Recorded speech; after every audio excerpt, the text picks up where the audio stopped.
Why are we all so busy all the time? I don't think it's something new. I think it's something that has been around for quite a while. It really hit home for me when I was trying to meet up with a friend and she said, "But you're always so busy." And I thought, wow, I can't make time for my friends. What's going on? Something really needs to change. So today's episode is all about that, the reasons behind why we are so busy, but also what can we do about it. You're listening to the Happier at Work podcast. This is the career and culture podcast for leaders, especially those in global organizations. I'm your host, Aoife O'Brien, and I'm definitely not preaching from the pulpit. This is something I struggle with all the time as well, and I need constant reminders about it. Now, before I go into this, I'd love to know, do you want me to share this on a masterclass? Because I've been running masterclasses for the first few months of the year. I've done 5 so far at the time of this recording. I'm happy to turn this into a masterclass, something that you can get individualized insights on. I was also toying with the idea of turning those masterclasses into something a little bit more intimate, something a bit more like a round table so people can share their own experiences, but also I can share my insights and these are some frameworks to use, but then we talk openly about how to use those in our work. Do let me know if either of those things is something that would be of interest to you. I'd absolutely love to do something like that. Something I thought about before I started recording this today was this idea, we talk about time management. And then probably about 5 or 6 years ago, I started thinking more about energy management. So it's not necessarily about time management. It's thinking about the levels of energy you have to give to the work that you do. So for example, on a Monday, I'm feeling a bit more energized after the weekend. So Monday is the time for strategic planning, for deep focused work. Friday, it's the end of the week. I'm feeling a little bit tired. And maybe I don't want to have any meetings that day. That's the day for admin. So thinking more along those lines. And I've always been fascinated in this idea of when is the best time to do specific types of work. But beyond that, and like I said, before I started recording this today, I started thinking about perception management. So thinking about how we perceive ourselves, but also how other people perceive us as well, and the impression that we're giving out to the world. And maybe this has something to do with why we're so busy all the time. So we want to seem really important. So we're putting out this perception that we're so important because we're so busy all the time. And, we use busyness as a badge of honor. I've heard that so many times. But it's, I suppose, for me, getting into the psychology behind it, what's really going on there. And if you're a leader and you're struggling with feeling like you're busy, and I think we can all relate to this, then it's thinking about what you can do. So why are we so busy? But then what can we do? Because I'm including myself in this. I need to learn these lessons. I need to apply them again and again. I need to remember them. But how can we reclaim our time, our energy, but also the impact that we want to have on the world? So thinking about it from that perspective. So I'll go through the reasons, first of all, why are we so busy? And then beyond why, what can we actually do about it? And I think another thing, again, this might be an episode, a completely separate topic. And again, this might be a completely separate podcast episode, but it's this idea of, we know what to do, but we're not actually doing it. And how do we move from the knowing into the actual implementation and the execution and the doing of it? So how do we bridge the gap between knowing and doing? It's something I've talked about before. I'm not sure if I've done a full podcast episode on it. It certainly has come up in conversations, but if that's something that's interesting to you, absolutely let me know. So the first why are we so busy is because busyness is so glorified, especially in organizations. And if I think back to when I worked in corporate, the more meetings you were in, and especially if you're in these back-to-back meetings or in a meeting all day, the perception is that you're really important. You're important enough to be invited to those meetings. And I must say, for this episode, this is my take on it, but if you haven't checked out Lisa Bodell's episode, which was released earlier this year, she has some brilliant insights about these kinds of things, like uninviting people to meetings being a badge of honor, as opposed to the opposite. Like, I got invited to this important meeting, so therefore I must be so important. But for me, this idea of busyness means it's performative. It's not about the impact that you're having. It's about the visibility that you have by being in these meetings, by looking like you're busy, by looking like you're working all of these long hours. So reframing that to think about, well, what impact is it that I want to have? And we'll come on to that when we come to the what to do about it. This also coincides with being always on. So for a long time, I didn't have my emails on my phone because I didn't need to have them on my phone. And then I wanted to check an email and I didn't want to open my laptop. So I was like, right, I'm going to put my emails back on my phone. Now, for me, that actually worked. That was okay, because I'm just checking if there's one email that I'm expecting, I don't have to go and open my laptop. So that's great. But we are constantly available, whether it's through WhatsApp, whether it's through email, and we can be constantly interrupted as well when we're trying to do deep and focused work. And so this always on culture leaves us feeling like we have, like we're really drained at the end of the day, like we have done so many different things. But actually that feeling is because we've been doing lots and lots of different things, or we've been interrupted throughout the day, and we haven't necessarily had the impact that we want to have. We haven't necessarily ticked things off our task list, or however it is that you manage things. Slight side note here, I've heard people talking more and more about results lists and impact lists rather than having a task list. I'm still very much on the task list, but I've started an upgrade of a technology that I'm using to manage the tasks that I have. And I'm linking all of those back to goals, which helps me to clarify, okay, why is it that I'm actually doing this? What is this connected to in my business? And how can this actually improve things? Share that at the end of the episode about, what can we actually do? How can we question things a little bit better? So number 3 then is the urgency versus the importance of things. And we tend to focus on those who shout loudest, on the email that comes in with urgent, on things that it feels like we need to put out this fire.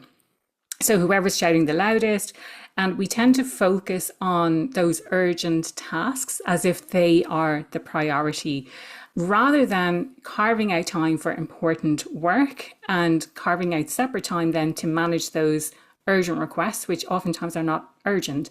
And let's face it, I'm not saving lives with the work that I do. And I'm sure a lot of people who are listening today are also not saving lives. There will be some who are, but a lot of people who are listening today they're not saving lives. So why does it have to be so urgent?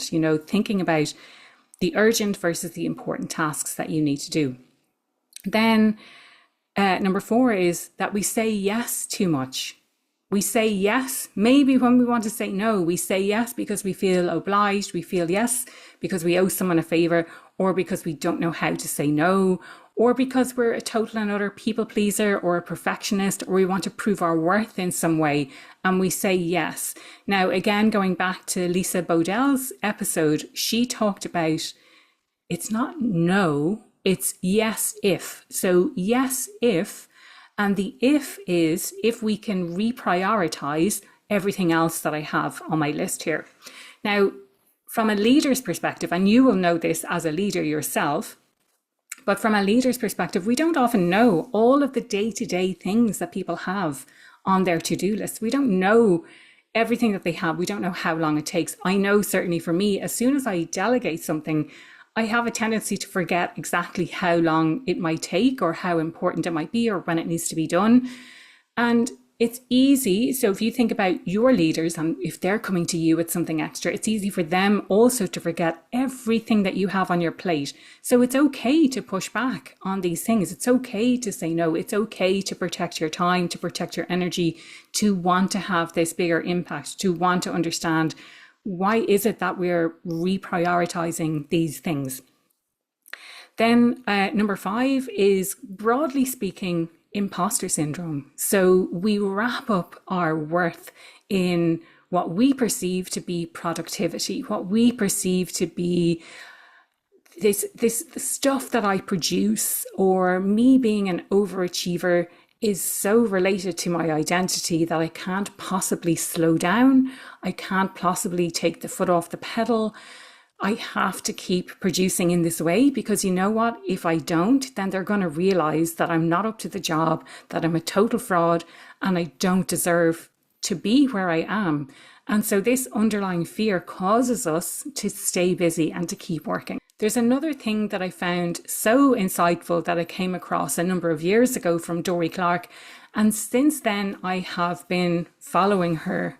And she is incredible from a thought leadership perspective. I just think she is amazing. I had the fantastic opportunity to meet her in person last year in Dublin. And she's every bit as amazing in person as she comes across online. She's just amazing. All of that to say, the thing that really stuck with me when I saw, I think it was like a 10-minute TEDx talk, and I will put a link to that in the comments, because for me it was very impactful. She talked about, like, why are we busy? But one of those things that she talked about is because it feels good. It feels really good to be busy. And if we're trying to avoid something, then being busy at work is a great way to avoid our feelings.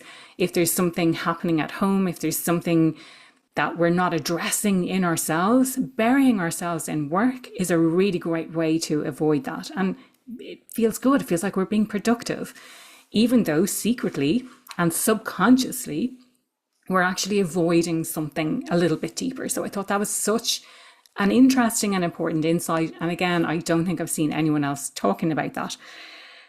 Now, moving on to what can we do about this? And again, I want to reiterate, this is something that I'm learning as well. I don't have this right all the time. I'm trying to put this stuff into practice. But it's hard, but I think once we understand the why behind, it makes it easier to actually to achieve the what. So number one is prioritization. And I wanted to share something about the Eisenhower matrix. If you're not familiar with the Eisenhower matrix, it's the urgent and important, and it's on a matrix. So in the top, I think it's in the top right, you'll have the urgent and important. So these are the tasks that are both urgent and important, and you need to do them. And then in the bottom, I think it's actually the other way around. But anyway, in one of the bottom quadrants then is the not urgent and not important. And you're like, well, why do I have to do this at all? And you don't. So for me, I really struggled with using that. But I know a lot of people, it works really well for them. For me, it didn't really work. And then I did hear someone else saying, if you're neurodivergent, that kind of activity is actually quite difficult to do, because we want to do everything, or we perceive everything as being important and urgent, and we want to do it straight away. So I totally resonated with that. But yeah, no, that did not work for me. It works for some people. So I just wanted to highlight that in terms of prioritization. Maybe you're not even thinking about prioritization at the moment. I, in my task list, have started adding like high, medium and low priorities to things. I think that has worked quite well. But something new that I'm going to try is thinking about the 3 layers of prioritization. So layer 1 is the strategic, long-term, important work that is really necessary for you to grow your part of the business, to grow your career. It's the important work that we often don't put a deadline on, that doesn't have to be done straight away. So that's layer 1. Layer 2 then is the core responsibilities. What is your day-to-day role? What are the things that you have to do? What are the deliverables that you have? And then number 3 is everything else. It's the reactive support. It's the meetings. It's the firefighting. It's the catch-ups with your team. So thinking about prioritization from those 3 different layers. And again, going back to this idea of, well, when do you feel most energized at work, and when can you do these kinds of things? For me personally, I don't have meetings on Mondays anymore. Very rarely do I have meetings on Monday, and the same on Friday. I think I maybe started doing with no meetings on a Wednesday. I do mostly have meetings on Wednesdays these days, but my Mondays and Fridays are usually protected. Monday for the strategic, deep thinking, planning. Friday for the wrap up, for anything that I haven't finished on during the week. And this is all theoretical, by the way, because sometimes I don't get everything finished. And sometimes Fridays have meetings or I'm on holidays or something. So it doesn't always work out this way. But this is the idea behind how I do what I do. And I get that not everyone has that privilege. But even within your team, if you can even within your team, if you can come to some sort of arrangement where you are agreeing that you have half days or full days where you don't have meetings within the team, so that you can carve out the time that you need to do that deep and important work that you need to do. So coming back to this idea of calendar management, thinking about blocking out time. So how can you block out time for the focus work? And when I say block out time, I mean physically add that to your calendar. And I don't always do this, because I just recently made a mistake where I scheduled a masterclass that I was delivering at 7 p.m. and it was right after a podcast recording that I had. And I stupidly did not check my calendar before. I was like, oh, I always do it on Thursdays. I always do it at 7 p.m. Let's just go with that. And it wasn't until it was too late, it was all out there, that I realized, now, thankfully, the podcast recordings typically don't go on for an hour. So I did have some time, some breathing space in between finishing a podcast recording. But I also should have realized that I needed an entire day blocked out before that, because I needed to prepare. I needed to make sure that I wasn't distracted by something else. So thinking about how to strategically block out your working week. So if you have a presentation, for example, that you're blocking out the entire day, that people can't book in meetings. So that's from my perspective. But you want to block out the focus work, block out time for admin as well. So like I said, for me, admin is on Fridays typically. Meetings with buffers if possible, even if it's a 5-minute in between meetings. I know a lot of our meetings are online these days. So 5 minutes, if not 15 minutes, just to have that breather, to have that break, to get some fresh air, to grab a drink, whatever it might be, and then schedule time for breaks and recharging. I have recently started adding in a lunch hour to my week. So lunch hour, Monday to Friday. It doesn't always happen, but it's a reminder there that I'm like, okay, it's a lunch hour now. I need to take some time away from the laptop and get outside, get some sunshine, whatever it might be. Number 3 then is the 1 in, 1 out. So this goes back to what I was saying about if someone is making a request of you, then it's not about just taking on all of the requests and saying yes to everything. It's about finding a way that works for you. And I love what Lisa has said. It's the yes if. Lisa Bodell, who I mentioned. So yes if we can reprioritize. Yes, if we can move this other thing to 2 weeks later. Yes, if the deadline can be X. You get to decide what gets deprioritized. And again, people are open to this, so have that conversation. Number 4 is about building slack into your week. So this is something that I learned a few years ago. I'm the kind of person who likes to have everything scheduled. And what I might do is, what I do is I have my calendar for meetings. I don't put tasks and things into my calendar. And then I'll have a calendar chock full of stuff. And what I've started doing is saying, how long is this going to take? And I know there are AI tools out there now that can say, okay, so you have a calendar list of things and here's around how long that's going to take.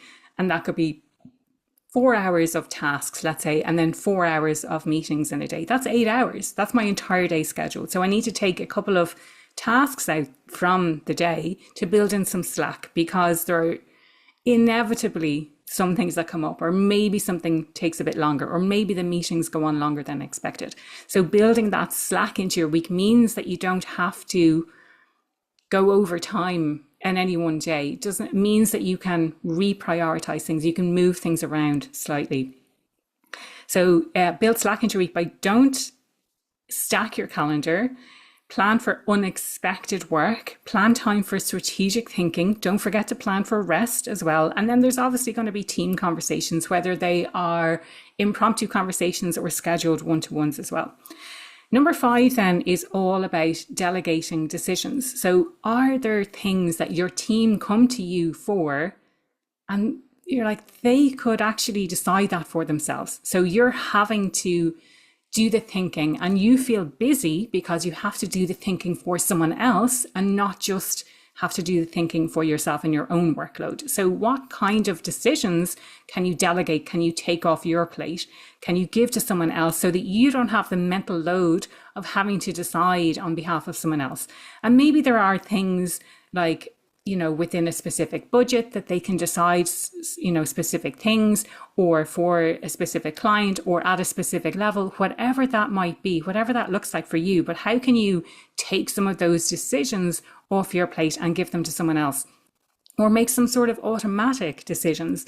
And what springs to my mind when I'm talking about those automatic decisions is how Steve Jobs and Mark Zuckerberg, they have this uniform for work. So they just wear the same thing day to day. And that's that one decision taken away, because it takes up so much of our space and our thinking when we have to decide these things. So however many decisions you can take away. So can you plan your meals in advance even? And that takes a decision away from something that you have to think about in the moment. And number 6 then is about reflection. This is something I talk about a lot and probably don't do as much as I should, but that's really thinking about whatever cadence works well for you. But at the end of a day or at the end of a week, what worked well? What could we do differently? Where did I feel most energized? Really personalizing the experience for you. And it means that we're continuously improving how we do things, and you're actively thinking about what is working well for you and what needs to be improved.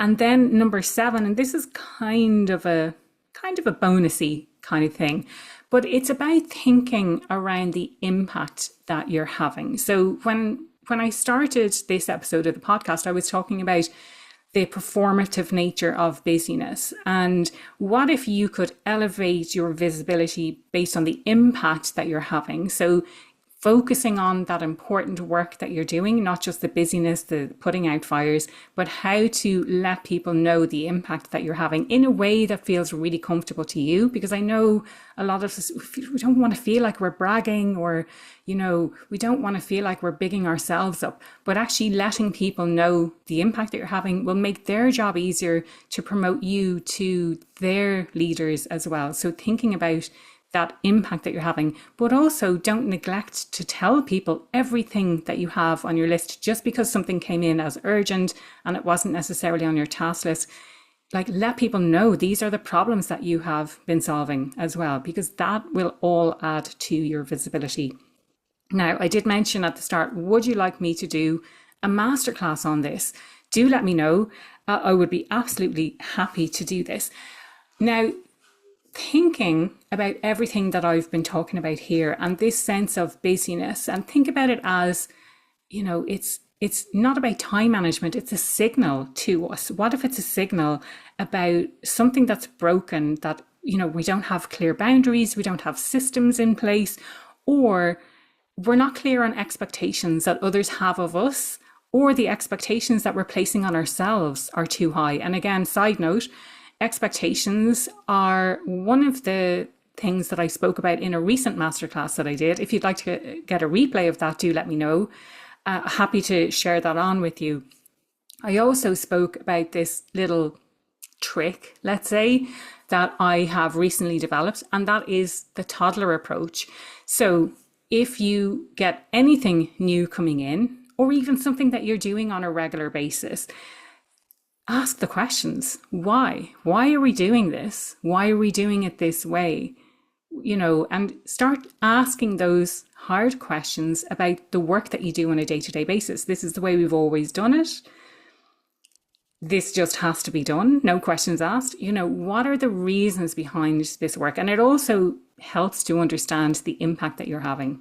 So I would love to know, I've shared so much today. What's just one thing that you're going to do differently as a result of listening to today's podcast? I am most active on LinkedIn, so feel free to connect with me there. You can find all of my links on my website, happieratwork.ie, and do feel free to reach out and let me know what's one thing that you're going to do differently.